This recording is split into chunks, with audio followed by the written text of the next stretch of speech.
Hi, it's Steve. Today we'd like to show you how to change the thermal fuse on the heater housing of your dryer. It's a really easy repair. Let me show you how we do it. Now to change this part, the first thing we'll need to do is to disconnect power to the dryer.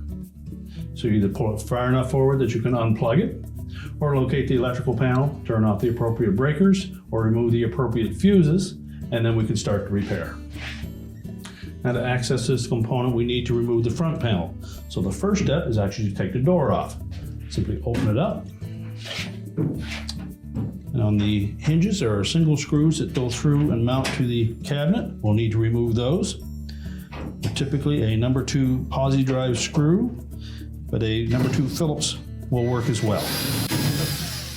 Just lift up on the door and then pull the hinges away from the openings. We'll set that aside. Now opposite the hinge side, there are 2 more screws that secure that front panel. So we need to remove those along with the little spacers. Now we'll just flex the top of that front panel from the inside edge where the door would fit. Just pry those outward. And that will allow the panel to disengage from these spring clips on either side. Tilt the panel down, lift it off of the clips on the bottom, and then we can set that aside. Now to access that thermal fuse, you can reach in between the drum and the heater housing to change that part, but it's probably easier to remove the screws that secure the housing to the base of the dryer and to the back wall and pull it out far enough that we can change the part easier. So we'll begin by taking the screw out at the front that goes into the base. These are 1/4 inch hex head screws. And then the one that secures that heater housing to the inlet duct assembly at the back.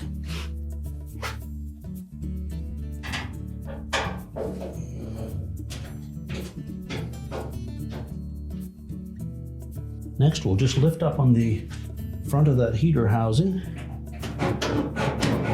and then pull it out of the outlet duct at the back. We'll just remove this wire going to the heater on the left side. If it's on there quite snug, just take a flat blade screwdriver and gently pry it. You don't want to damage the porcelain insulator. Now we can pull that whole housing right out and change the part. Next, we'll remove the 2 wires on the existing thermal fuse.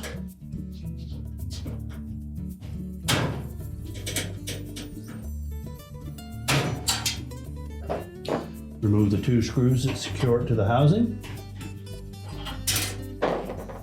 We'll lift off the old thermal fuse and discard it. And we just position the new one in place. Reinstall the retaining screws.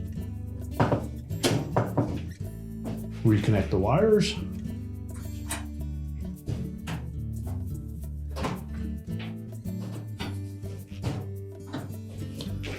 Make sure they fit on nice and secure.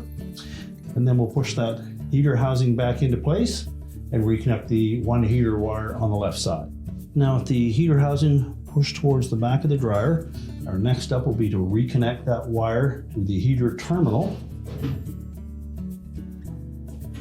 To make sure that it goes on nice and snug.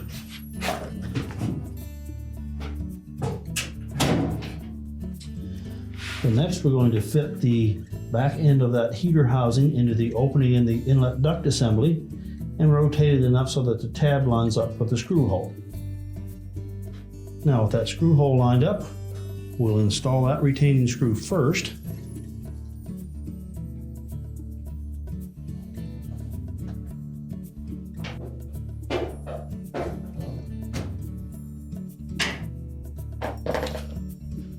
We'll just make sure that that tab lines up with the screw hole in the base, and then we can install that retaining screw.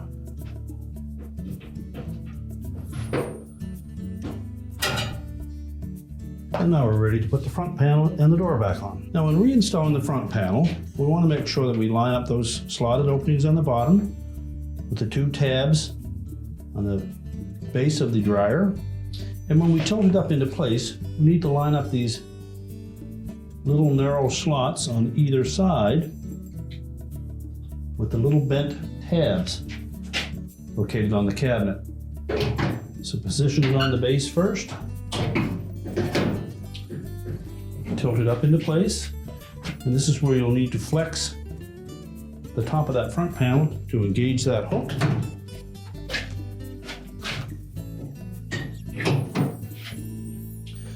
Now, if on the hinge side that you find you don't have the full slot available for the hinges, we can just leave that one loose for now. We'll attach these screws and spacers on the opposite side.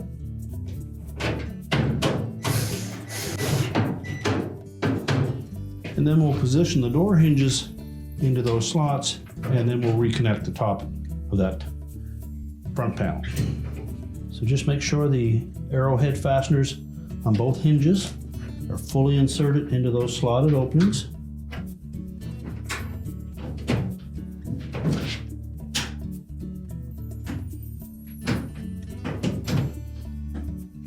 With both hinges fully inserted, you can allow that to drop down so the arrowhead fasteners engage.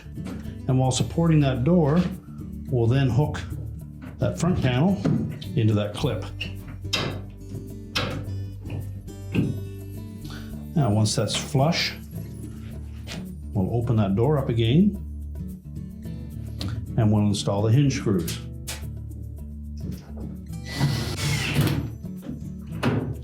We can close the dryer door up. We're now ready to push the dryer back into place, reconnect the power, and your repair is complete.